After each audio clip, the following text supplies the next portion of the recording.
Welcome to our channel, where today you'll discover the easiest way to log into your Google account without any hassle. Welcome to our channel. Let me show you how to log into your Google account the easy way. First, open your preferred web browser like Chrome, Firefox, or Safari. Next, go to the Google homepage by typing www.google.com into the address bar. Once on the Google homepage, look for the blue sign-in button located at the top right corner of the page and click on it. This will take you to the Google sign-in page. Now you will see a field to enter your email or phone number. That is your Google account. Type it carefully, and then click Next. On the next page, enter your password. Make sure you enter the correct password associated with your Google account to avoid any login errors.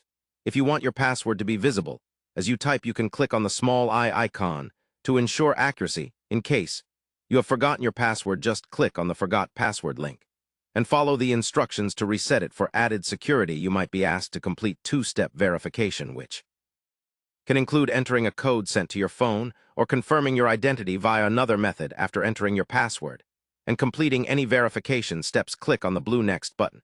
One more thing to note: if you are using a personal device and you wish to stay signed in, click the checkbox that says Stay Signed. In this way, you won't have to enter your credentials every time you visit Google. Once successfully logged in, you will be redirected back to the Google homepage or the service you wanted to access, such as Gmail, Google Drive, or YouTube. Remember, always log out if you are on a public or shared device to keep your account safe. Finally, if you want to manage your account settings or check your profile icon is at the top right of the page. There, you can access your Google account settings and personalize your experience. Now you know how simple it is to log into your Google account securely and effortlessly.